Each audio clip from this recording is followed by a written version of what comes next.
सभी को नमस्कार। ज्योग्राफिकल पिवट के प्लेटफॉर्म पे आप सभी का स्वागत। हम लोग इंटरव्यू सीरीज़ की बात कर रहे थे। इस सीरीज में आज ये 5वां लेक्चर है। हम लोग बात कर चुके हैं how to face an interview, how to make your interview effective. हम लोगों ने बात की थी what to read and how to read in this period between the result which came out of written examination and the interview, and we also talked about how to work on your bio profile.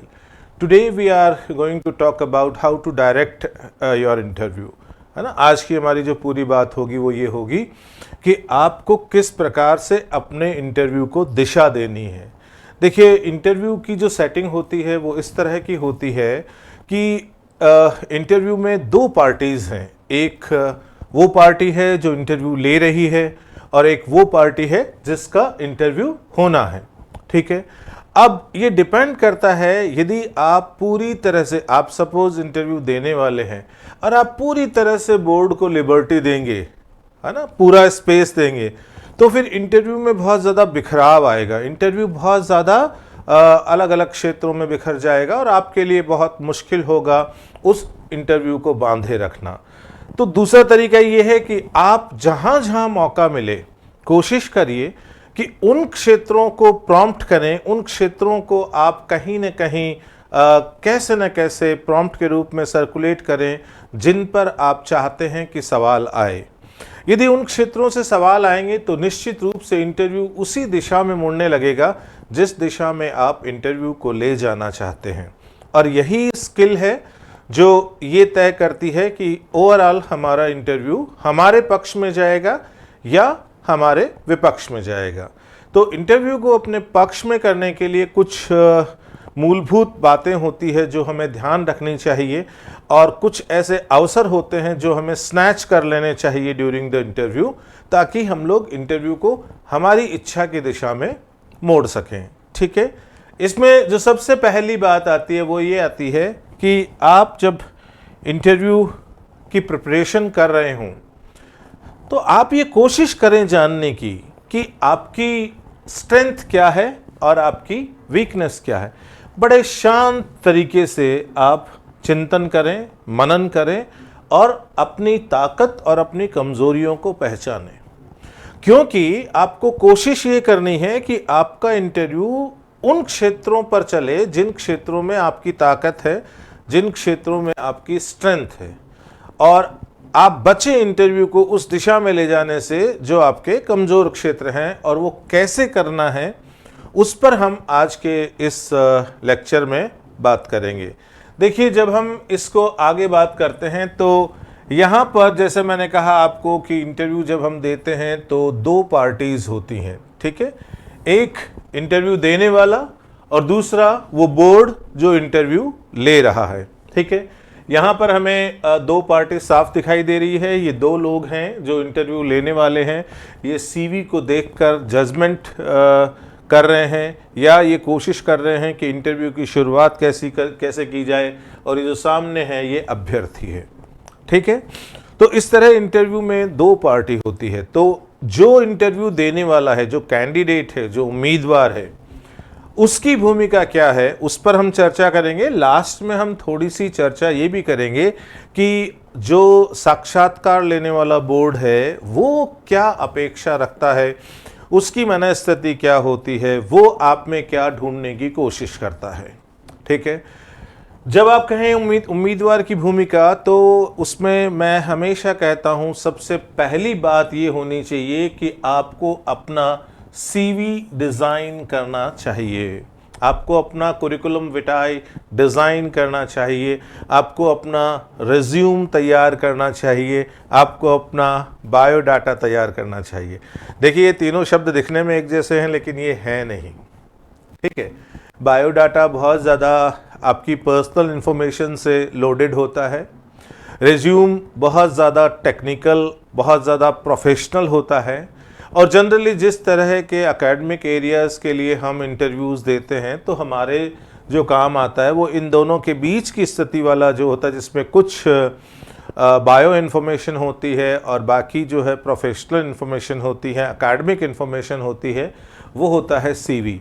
तो हमें CV तैयार करना चाहिए, हमें CV design करना चाहिए। अब आप कहेंगे कि साहब इंटरव्यू बोर्ड तो हमसे सीवी नहीं मांगता। बिल्कुल सही बात है, इस बात को हम भी जानते हैं कि इंटरव्यू बोर्ड आपसे सीवी नहीं मांगता। तो फिर हम आपसे सीवी बनाने के लिए क्यों कह रहे हैं? देखो, सीवी बनाना इसलिए ज़रूरी है कि जब आप सीवी बनाओगे तो आप क्या करोगे, आप अपने उन एरियाज़ पर चिंतन और मनन करोगे जिन एरियाज़ को आप रिफ्लेक्ट करना चाहते हो सीवी में। ठीक है, तो धीरे धीरे आप अपने स्ट्रेंथ और वीकनेसेस को पहचानोगे और आप अपने स्ट्रेंथ जो है उसको पोर्ट्रे करने की कोशिश करोगे, उसको दर्शाने की कोशिश करोगे अपने सीवी के अंदर। तो बार बार आपको ये इशारा होगा, बार बार आपको ये आइडिया लगेगा कि आपके स्ट्रेंथ के एरियाज़ कौन से हैं जहां से आप चाहते हैं कि क्वेश्चंस आएँ, इंटरव्यू बोर्ड आपसे क्वेश्चंस पूछे। दूसरा, जो सीवी की एक बहुत बड़ी महत्वता है उसको समझने की कोशिश करिएगा। जैसे मान लीजिए कि मैं एक एक्सपर्ट हूं जो इंटरव्यू की ट्रेनिंग देता हूं, है ना, और मेरे पास मान लीजिए कि आप ये पूछने आना चाहते हैं कि साहब मेरा ये इंटरव्यू है और इसके लिए मुझे प्रिपरेशन कैसे करनी है। तो मेरा पहला सवाल आपसे ये होगा कि आप सीवी लाए हैं, क्योंकि मैं आपके बारे में जानता नहीं हूँ। आपका सीवी ही मुझे वो तमाम जानकारियाँ देगा, आप कौन हैं, है ना, आपकी क्या योग्यताएं हैं, ठीक है, आपकी शैक्षणिक योग्यताएं क्या है, आपकी जो प्रोफेशनल एबिलिटीज़ हैं वो क्या है, आपने अब तक किया क्या है, आप कर क्या रहे हैं। ये सारी जानकारी मुझे नहीं हो सकती जब तक आपका सीवी मेरे सामने ना हो। ठीक इसी प्रकार जब अभ्यर्थी अभी इंटरव्यू की तैयारी कर रहे होंगे तो वो लोग बहुत सारे मॉक इंटरव्यूज़ देने जाते हैं। अब वो मॉक इंटरव्यूज़ देते समय यदि वो जो छद्म बोर्ड है आपके सामने उसको नहीं बताएंगे कि आपने क्या किया और क्या नहीं किया, तो फिर वो इंटरव्यू जो है वो उस तरह से डिज़ाइन नहीं हो पाएगा, ठीक है, जिस तरह से वो आपके लिए फ्यूचर में फ़ायदेमंद हो।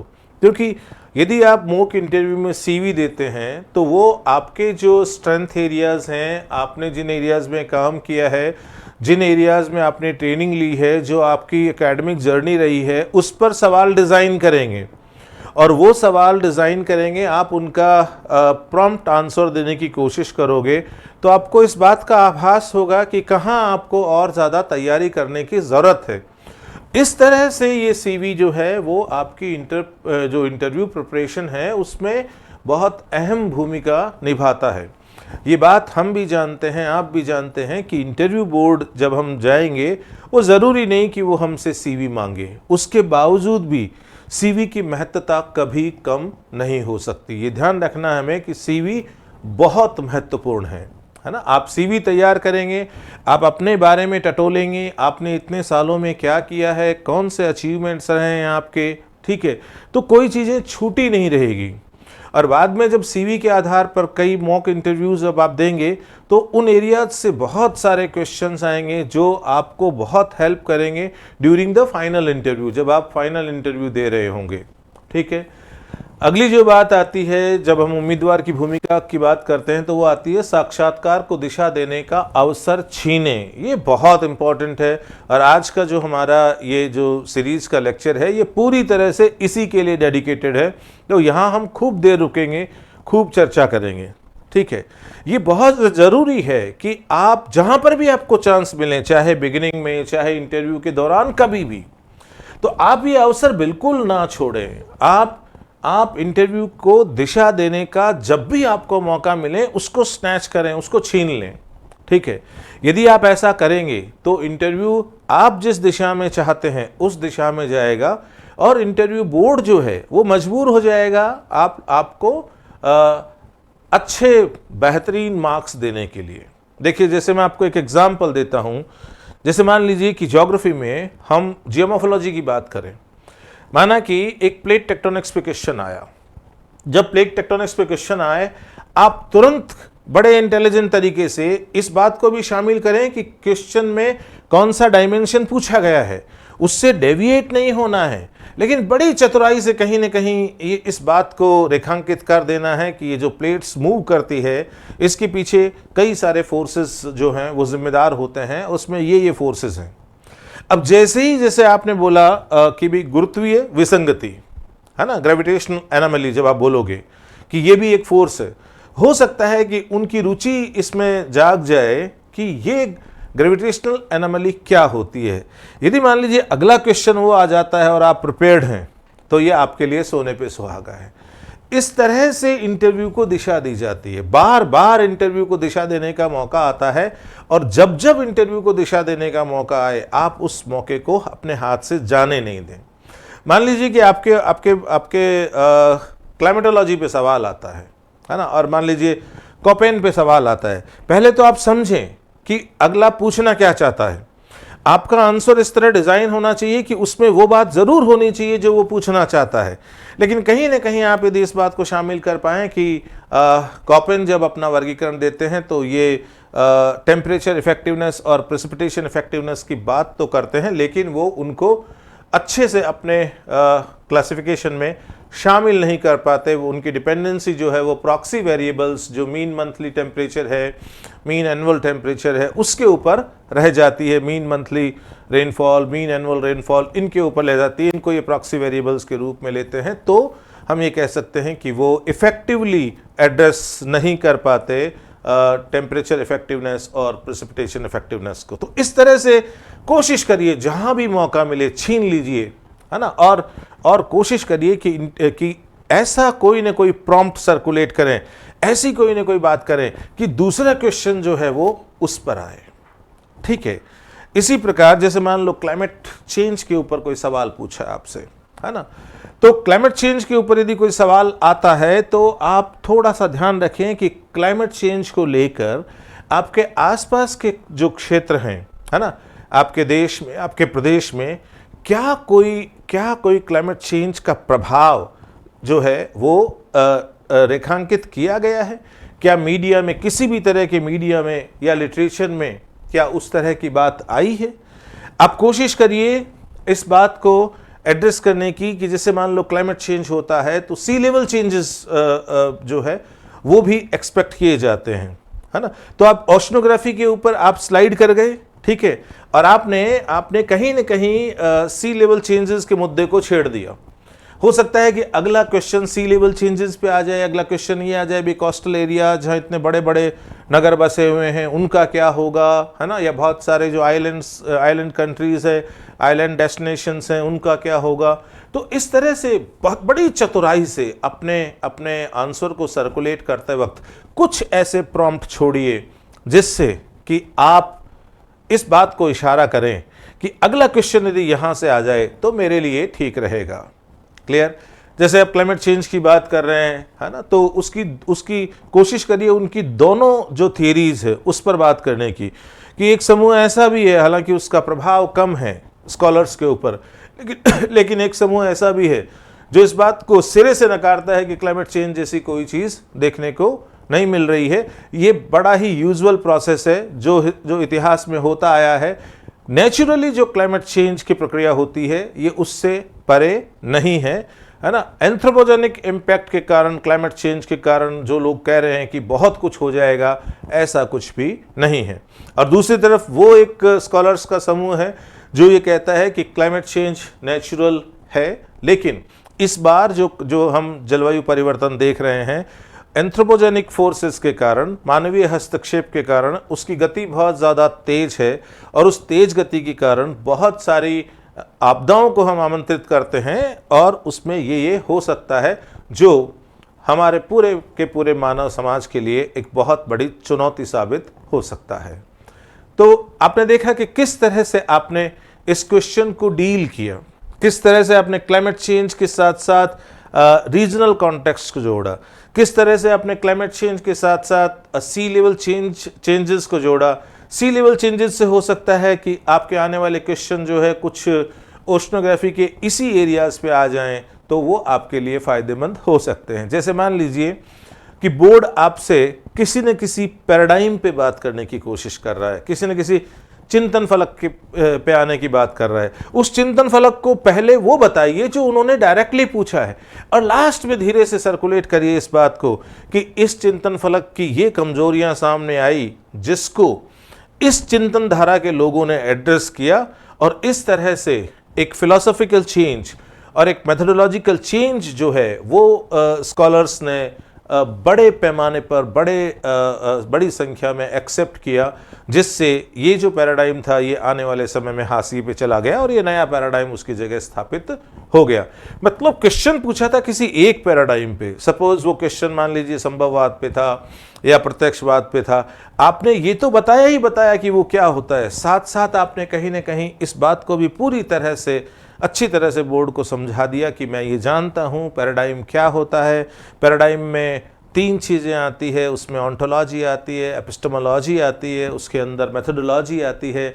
ऑन्टोलॉजी और एपिस्टेमोलॉजी मिलकर फिलॉसफी बनाती हैं सब्जेक्ट की, है ना, और उसके साथ जब मेथोडोलॉजी जुड़ती है तब एक चिंतन फलक बनता है ना। और आपने ये भी बता दिया अपने आंसर में कि चिंतन फलक के बदलाव जैसी चीज़ भी होती है ना, अर्थात पैराडाइम शिफ्ट देखने को मिलते हैं। और आपने ये भी बता दिया कि एक पैराडाइम जब अपना प्रभुत्व खोता है तो वो हाशिए पे चला जाता है और एक नया पैराडाइम स्थापित हो जाता है। वो जो पैराडाइम जो हाशिए पे गया है ख़त्म नहीं होता, वो डॉर्मेंट हो जाता है।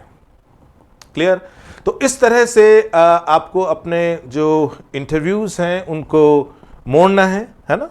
या जैसे मान लीजिए क्वेश्चन आ जाता है रीजनल डेवलपमेंट के ऊपर, रीजनल डेवलपमेंट थीरीज़ के ऊपर आ जाता है, तो आप से हो सकता है ये सवाल पूछा जाए कि क्या रीजनल डेवलपमेंट जो है वो रीजनल इम्बैलेंसेस को एड्रेस कर सकता है? क्या प्रादेशिक विषमताओं को हम जो प्रादेशिक विकास की अवधारणाओं को अपनाकर दूर कर सकते हैं, उसको हम कम कर सकते हैं? जो भी प्रादेशिक भिन्नताएं हमें देखने को मिलती है, जो भी रीजनल इम्बैलेंसेस हमें देखने को मिलते हैं, ठीक है, तो आप इस तरह से अपने क्वेश्चन को डिज़ाइन करेंगे, आंसर को डिज़ाइन करेंगे कि yes this is quite possible. और इसीलिए रीजनल डेवलपमेंट की जो थियरीज़ हैं उनको हम लोग पढ़ते हैं, समझते हैं।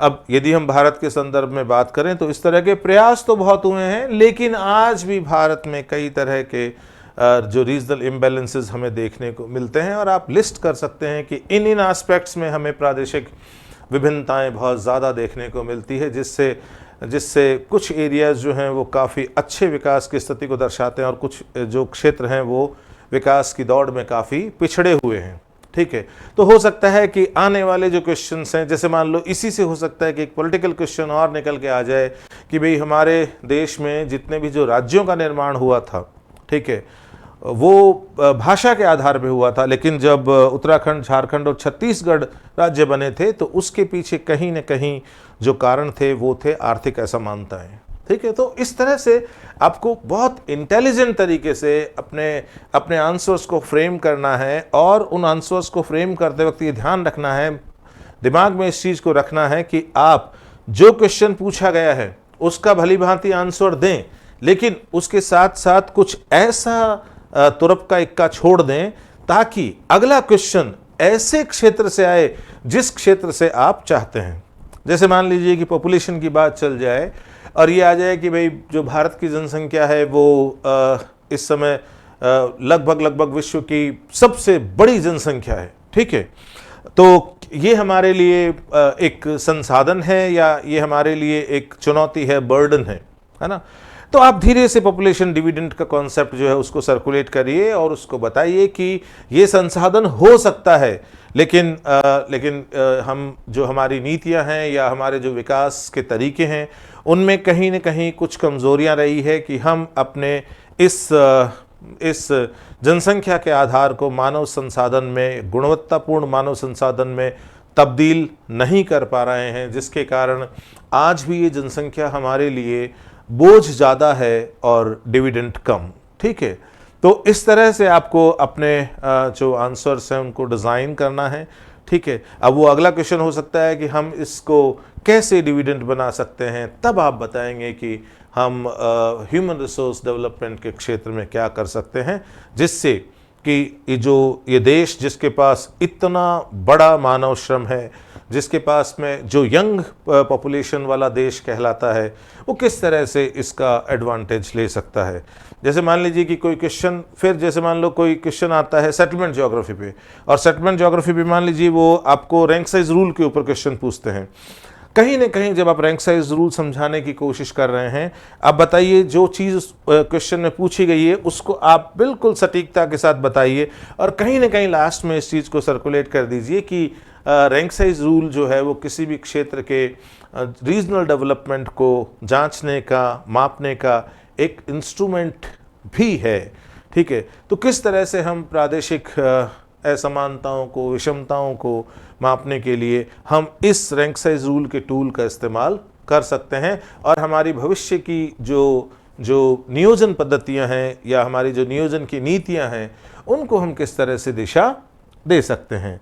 इसी प्रकार जैसे मान लीजिए सोशल और कल्चरल ज्योग्राफी पे कोई क्वेश्चन आता है, जैसे मान लो रिलीजन पे कोई क्वेश्चन आ जाए, है ना, रिलीजियस डाइवर्सिटी पे कोई क्वेश्चन आ जाए, तो आपको ध्यान रखना है कि इन चीज़ों को एड्रेस करते वक्त आपको करंट जो सिचुएशंस हैं उनको ध्यान रखना है। आप यदि किसी करंट मुद्दे पर ध्यानाकर्षण चाहते हैं तो उस तरफ आपको अपने आंसर को लेके आना है ताकि अगला जो क्वेश्चन है वो वहाँ से आए। ठीक है, तो ये चतुराई आपको थोड़ी सी रखनी है ताकि आप अपने इंटरव्यू को मोल्ड कर सकें। जैसे मान लो कोई क्वेश्चन आता है एग्रीकल्चरल ज्योग्राफी के ऊपर आता है, तो जैसे एग्रीकल्चरल ज्योग्राफी पे आए, उसके बाद सेल्फ सफिशिएंसी पे आ जाए क्वेश्चन। ठीक है, तो यदि इस तरह से क्वेश्चन आता है, फूड सिक्योरिटी पे क्वेश्चन आता है, तो कहीं ना कहीं उस क्वेश्चन का आंसर देते वक्त ग्रीन रेवोल्यूशन का जिक्र करिए ताकि ये बात भी आए कि भाई क्या ग्रीन रेवोल्यूशन हमारे लिए कितना फ़ायदेमंद रहा। ठीक है, तो उसके प्रॉस एंड कॉन्स को जो है आप हाईलाइट करिए। ये भी आ सकता है कि हमें सेकेंड ग्रीन रेवोल्यूशन की आवश्यकता क्यों पड़ी। ठीक है, तो इस तरह से आप कोशिश करिए थोड़ा थोड़ा अपने आंसर्स को इस तरह से एंगल देने की कि आने वाले जो क्वेश्चन हैं वो उन्हीं एरियाज से हैं जिन एरियाज से आप चाहते हैं। मान लीजिए कोई पॉलिटिकल ज्योग्राफी पे क्वेश्चन आता है और बात छिड़ जाती है मान लीजिए इंडियन ओशन की जियोपॉलिटिक्स की, तो आप कहीं ना कहीं बात करिए क्वाड की। ठीक है, क्या महत्व है क्वाड का, तो उससे उसको ये लगेगा कि हाँ वो क्वाड के बारे में और आपसे पूछेंगे और उनको ये भी लगेगा कि ये अपने आप को अपडेट करके रखता है। तो इस तरह ये बात हमें ध्यान रखनी है कि जब भी आपको अवसर मिले, चाहे शुरुआत में मिले चाहे बाद में मिले, आपको अपने इंटरव्यू को दिशा देने के अवसरों को नहीं खोना है। हो सकता है कि वो दिशा देने के अवसर आपको आपकी जब शुरुआत में आपकी बायो प्रोफाइल से मान लीजिए कोई मुद्दा उठ जाए, आप कहाँ से बिलोंग करते हैं, ठीक है, आपका गांव क्या है, यदि वहाँ से कोई मुद्दा उठ जाए, या आपने किस इंस्टीट्यूशन में ट्रेनिंग ली, मान लो वहाँ से कोई मुद्दा उठ जाए, वहीं पे कोशिश करिए कि तुरंत आप इंटरव्यू को दिशा देने का अवसर जो है वो वहाँ पर स्नैच कर लें, और कहीं ना कहीं ऐसे प्रॉम्प्ट सर्कुलेट करें कि आने वाले क्वेश्चन उसी क्षेत्र में हों।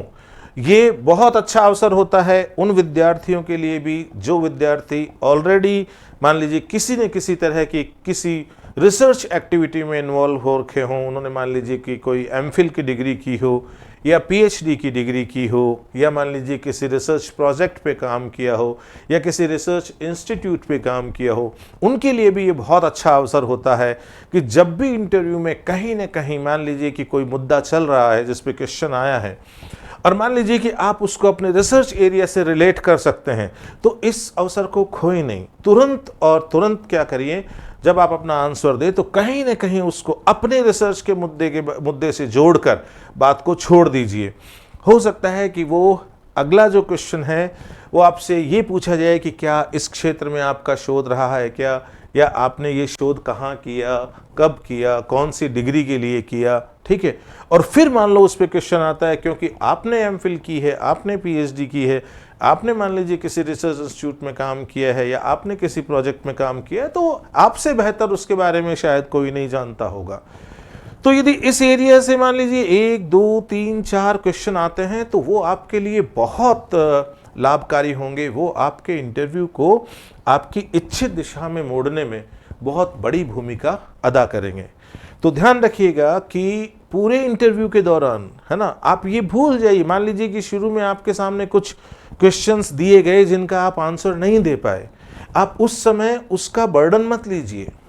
ठीक है, क्योंकि किसी भी समय इंटरव्यू को यदि आप दिशा देने में सफल हो गए और यदि बाद में इंटरव्यू उस दिशा में चला गया तो ये पीछे वाली बातें गौण हो जाती है और आपका जो लास्ट इंप्रेशन होता है वो बोर्ड के सामने रहता है और उसी इंप्रेशन के आधार पे आपकी ग्रेडिंग या आपकी मार्किंग तय होती है।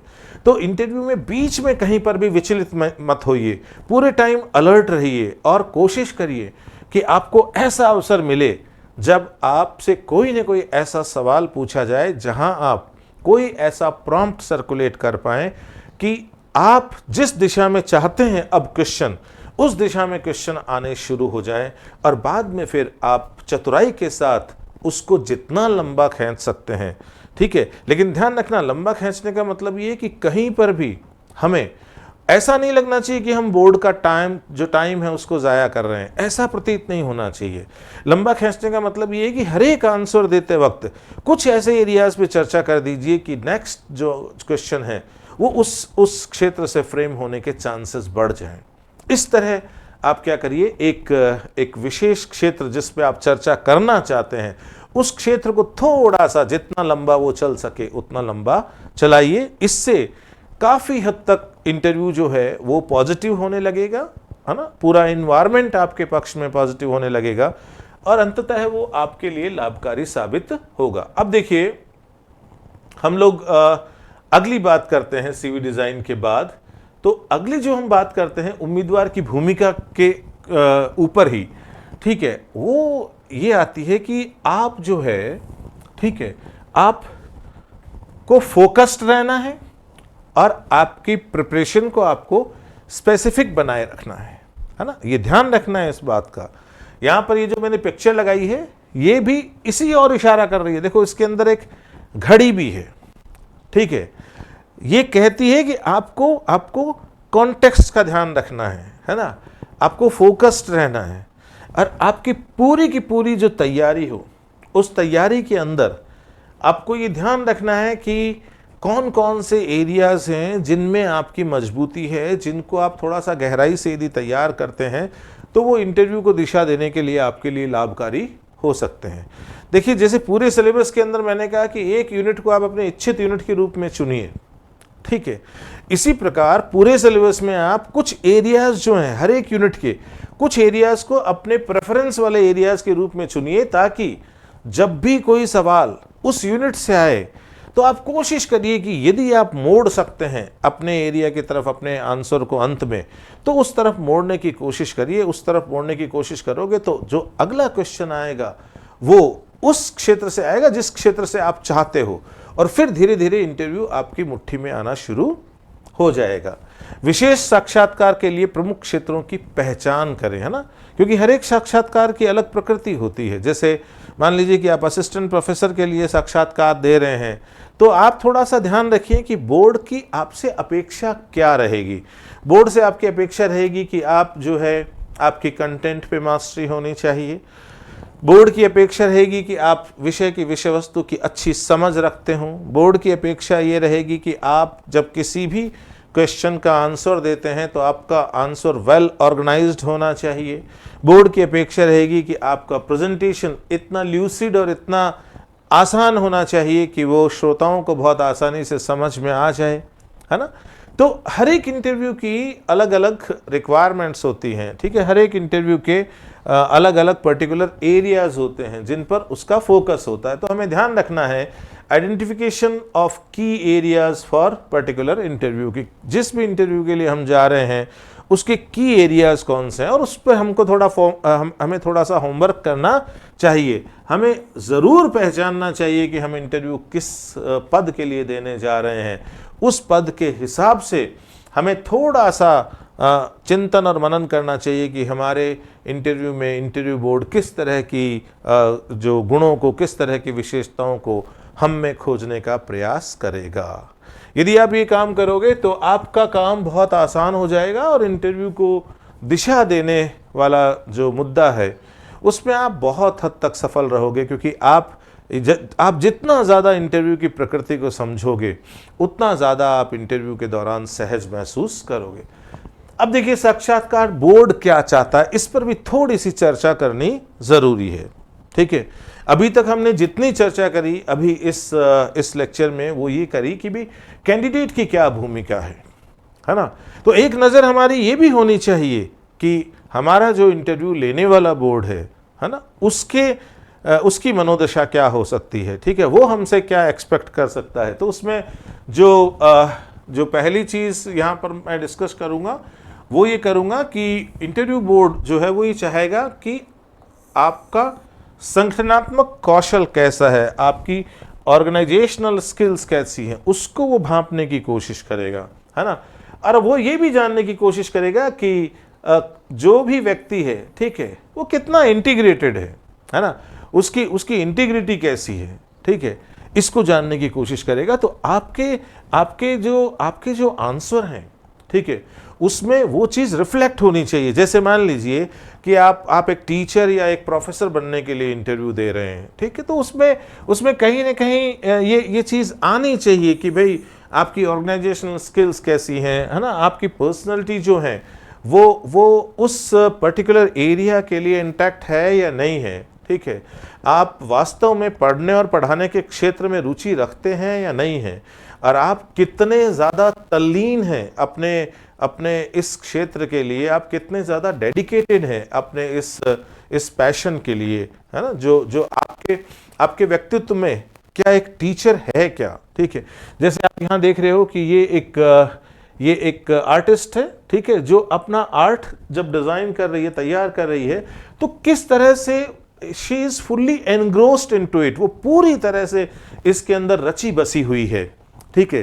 तो वो कहीं ना कहीं आप में ये देखना चाहेंगे, क्योंकि जिस पद के लिए वो आपका साक्षात्कार ले रहे हैं उसके हिसाब से वो आपके पर्सनालिटी में इंटीग्रिटी ढूंढने की कोशिश करेंगे। तो आपको भी ये ध्यान रखना है कि आप जिस पद के लिए इंटरव्यू देने जा रहे हैं, आप मानसिक रूप से अपने आप को इस तरह से तैयार करिए कि जिस पद के लिए आप किसी उचित कैंडिडेट को चाहते हैं, मुझसे बेहतर कोई नहीं हो सकता, ठीक है। फिर जो अगली बात आती है वो ये आती है कि जो सीखी गई है, हासिल की गई, प्रशिक्षित या निष्पादित क्षेत्रों की अभिव्यक्ति पर आपकी विशेषज्ञता है या नहीं है ना। इंटरव्यू बोर्ड ये जानने की कोशिश करता है, क्योंकि इंटरव्यू बोर्ड जब आपसे बात करता है तो इंटरव्यू बोर्ड को धीरे धीरे पता लगता है, अरे ये तो एमफिल भी है, ये तो पीएचडी भी है, ठीक है, ये तो पढ़ा भी रहे हैं, है ना, अर्थात इनका टीचिंग का एक्सपीरियंस भी है ना।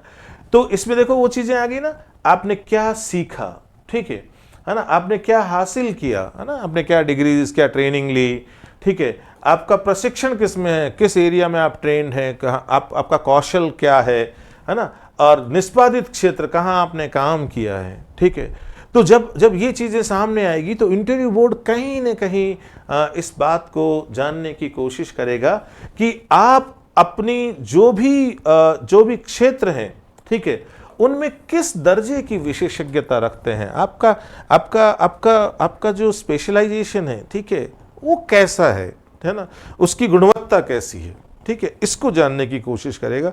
तो इंटरव्यू बोर्ड जो है उसकी नज़र ये होती है कि वो जिस भी किसी पद के लिए इंटरव्यू ले रहे हैं, ठीक है, तो वो एक तो ये कोशिश करते हैं कि ये पर्टिकुलर कैंडिडेट जो है ये इस पर्टिकुलर एरिया के लिए सूटेबल है भी या नहीं है। आई मेरी बात समझ में, ठीक है, इस पर्टिकुलर एरिया के लिए कैंडिडेट सूटेबल है भी या नहीं है, ठीक है, और कितना सूटेबल है, उसकी पर्सनैलिटी, उसकी एबिलिटी कहां तक उस पद के लिए मैच खाती है। क्लियर। और दूसरी बात ये आ रही है कि उसने जो भी सीखा, जो भी ट्रेनिंग ली, है ना, जो भी कार्य किए, ठीक है, जो भी उसने अकादमिक डिग्रियां हासिल करी, प्रोफेशनल डिग्रीज हासिल करी, है ना, ट्रेनिंग कोर्सेज कंप्लीट किए, उसमें उसका स्पेशलाइजेशन कैसा है ना, इसको वो लोग कहीं ना कहीं जानने और भांपने की कोशिश करेंगे, ठीक है। इसी में हर एक इंटरव्यू में कहीं ना कहीं ये चीज़ होती है किसी न किसी रूप में, ठीक है। एक तो ये होती है कि वो ये जानने की कोशिश करते हैं कि क्या जो इंटरव्यू देने वाला है, ठीक है, उसमें कहीं ना कहीं लीडरशिप क्वालिटी है या नहीं है, ठीक है। अब आप कहेंगे कि साहब हमें फौज में कोई अधिकारी के रूप में थोड़ी इंटरव्यू दे रहे हैं, हम तो मान लीजिए सपोज हम तो एक टीचर के लिए इंटरव्यू दे रहे हैं, ठीक है। एक टीचर पूरी क्लास का लीडर होता है, वो पूरी की पूरी क्लास को मैनेज करता है। तो निश्चित रूप से जो लीडरशिप ट्रेट्स हैं वो उसके अंदर होने चाहिए, क्योंकि एक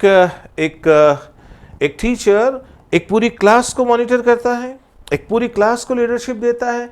उसके साथ साथ वो बहुत सारे ऐसे ओकेजन होते हैं, बहुत सारे ऐसे अवसर होते हैं जब पूरी स्कूल को उसको मैनेज करना होता है। तो ये जो या पूरी कॉलेज को मैनेज करना पड़ता है, या यूं कहें कि एक बड़ी गैदरिंग को मैनेज करना होता है।